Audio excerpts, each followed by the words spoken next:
If you've ever looked at people who seem like they're making great money, they're traveling, getting to work remote, and actually enjoying their work, you might be wondering, how can I do that if I don't have a degree? And in this video, we'll be talking about exactly how to do that. Because several years ago, I was asking those exact same questions.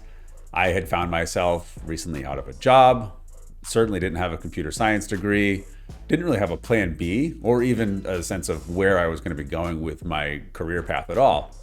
Now, flash forward to today, where I am working in tech, fully remote, making a six-figure salary, really enjoying what I do. Huge difference. So in today's video, I will be talking about exactly how I did that, and then more specifically, how you can do that as well. But in order to get to that starting point, we need to go back more than a few years, let's be honest, to the start of my professional career. For over a decade, my life revolved around fitness. I was a personal trainer for 10 years. I had over 6,000 hours of personal training sessions. I then moved on to fitness management, even helped open up a club in Boston where in the first year we were doing over $1 million in revenue. And I was very confident that I had found my forever path. But after years of very early mornings, late nights, maybe too much coffee, endless sessions, and I was really always just trading my time for money. I realized that I had hit a ceiling, and so I was looking for a pivot. I wanted to try something else. So from there, I jumped into real estate, and I did that for a while in Boston. That ended up actually leading to me moving to Los Angeles, in which I made a small shift into property management for a couple of years, and then had some time in commercial sales as well. Now, LA was the first place where I really started seeing people working differently. They were pursuing creative careers, kind of hustling in different ways than I had seen on the East Coast. I do very distinctly remember this was the first time I was helping one of my clients get an apartment, and when showing proof of income, he was the first person I had ever seen that was making considerable money on YouTube. I know this existed when I was in Boston, but I had never really considered it as a career path. And so I had that aha moment of, oh, people can make really good money doing this. There's a lot of things that I'm not tuned into. And so for a while, it was just very interesting hearing people's stories, kind of being a spectator, taking it all in. And that was good for a while. Then cut to 2020 when nothing bad in the world happened, right? And like so many people, I found myself out of a job. And just like that, I was on indefinite vacation. Now, that was fine for a while, but after a couple of months, I came to the realization that I was not probably going to be able to just fall back into my old grooves. I had been waiting for a while for the world to just go back to normal, and I accepted that that just wasn't going to happen. And so something had to change, something had to shift. So I had two choices. I could keep waiting for the world to go back to the way that it was, or I could pivot and take a note from all of those people in LA that I had seen that were doing things differently, and learn a new skill. So at this point, I decided, yeah, I'm gonna have to try something different. I also realized I didn't want to continue to work with people face to face and rely on that.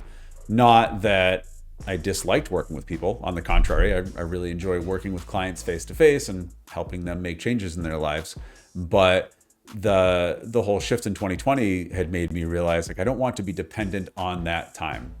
I don't want to have to be chasing checks week to week. I wanted to be more in control of my life.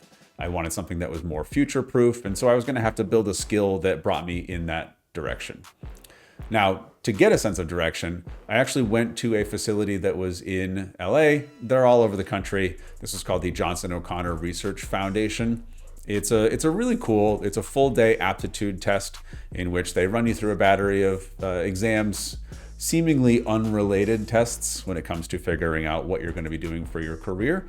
But it gives you a really good sense of knowing where does your brain thrive naturally. Not necessarily what skills have you learned, but it's really aptitudes, right? Inherent traits that you are just naturally strong at.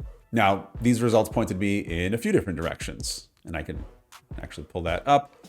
It was a very interesting exam, and so they bucketed my results into three different categories. The first one would have been sound, and so this would be things like sound engineering, speech pathology, something with musical production, maybe radio, podcast production. Sounded interesting. I didn't know if I really saw a way to build a career from there. So section number 2 would have been with numerical reasoning. Now, this could have gone in a variety of different directions. This could be economics, data science, public health, civil engineering, computer programming, and statistics. I saw some things in there that I saw as possibilities. Obviously, tech sounded like a very strong direction to go. So computer programming, statistics, and data science, they were intriguing to me. And the third thing was memory for design. So in my actual tests, I had shown, really strong in not only inductive and analytical reasoning, but things like musical pitch discrimination, tone, and memory, but also memory for design. And so the third category that they had put me in was working for things like architecture or interior design. This also interestingly put me into film and video production. And then the other suggestions were medical imaging, radiology, user interface design, and web page design. So you can see that this was pushing me in several different directions, though I did see a recurring trend in tech. This was a great launch pad. And so taking these, I started looking at jobs that were centered around computer programming, web design, getting into the tech field. Because like I said, I wanted something that was a little bit more future-proof. I had started to get it into my brain that, maybe you can work remote. And instead of having to be on commission and always having to chase your next paycheck, do something that people are going to be in demand for in the long term. And so that's what pivoted me into the tech field. So I really went all in this. I enrolled in 2 boot camps at the same time, which, by the way, I don't recommend. Really easy way to burn yourself out. So maybe do as I say and not as I do. But I went in, one boot camp was full stack computer programming, and the other one was for something called QA, quality assurance. Through these, I was just really looking to pursue knowledge, not just knowledge about how to do these jobs, but also knowledge about myself. What was I naturally inclined to do? What did I gravitate towards? What did I like and what did I dislike? And so I did learn several different things through these 2 boot camps. And I actually ended up doing a third one a year later, just because I guess I'm a sucker for punishment. But as I went through these, I learned several things about myself. One of which was I did not want to be a developer.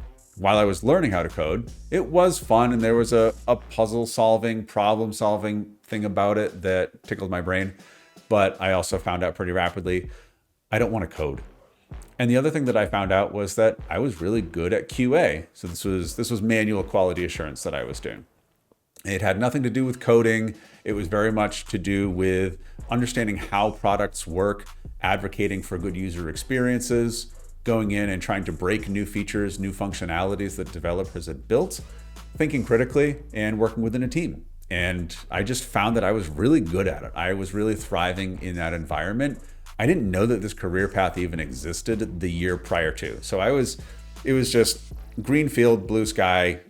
The world was just completely new. I was really excited about it. And so I finished that. And within a couple of months, I had landed my first job in QA, working for a company in Los Angeles. It was fully remote. And so I was able to move around the country while I continued to do this job, which I found wildly liberating. It was really cool. I didn't really have an opportunity for that in any other job I had done, except for there was a period I was doing remote sales with a fitness company, which was really fun, but I was on the road 25 days a month. I didn't really want to get back into that groove again. And so pretty rapidly, within a year, I was making more money than I ever had before, working fully remote, loving it, really feeling confident and more self-assured than I had in a long time. Keeping in mind that I had spent about a 13 or 14 year period where all of my income was based on performance, as in commission based, making sure that you're hitting KPIs. And it was very stressful. I found that I could really sort of unpack and relax while I was doing this work. Once I had settled into this new lifestyle that I had the room to breathe, and I was able to start reflecting more and thinking about what had happened over that year and a half time period, and how different things could be wildly different in a relatively short amount of time. And I found that very interesting. I did discover through there that career change really isn't just about changing your income, it's about freedom. And I know that sounds a little cliche, but I promise you, I mean it, seriously. It is the freedom to wake up more calm, not wondering like, what is my next paycheck going to cover? It is the freedom to know that with that guaranteed income, I can pursue other interests that I have, that you can get medical appointments taken care of. You can buy a nicer car. You can live in a place that's not going to make you go bankrupt. It's having a job that challenges you, right? And not that the job is challenging. It's that the job gives you a creative outlet and it gives you a way to scratch that itch where you're like, I either want to build something, I want to help improve an experience, or I want to help other people improve their lives.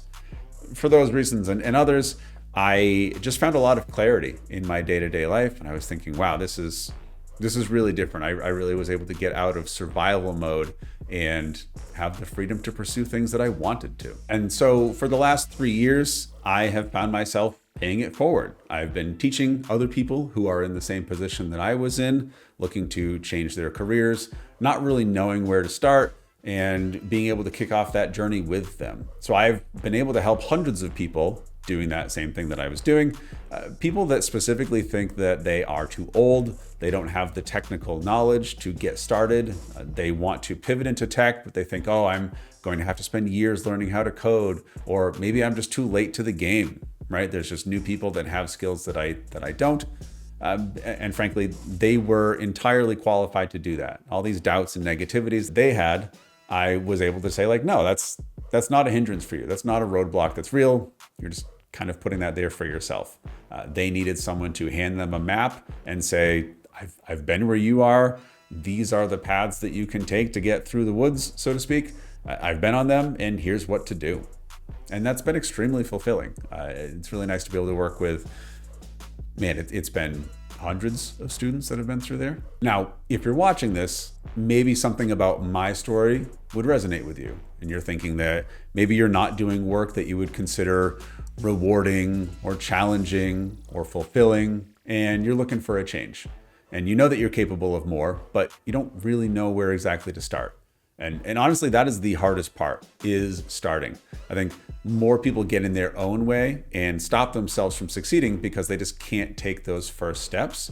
They wonder about the what ifs. They think about the negative responses. What are people going to think if I can't do this? Or even if I can do it, what is everyone else's impression going to be about it?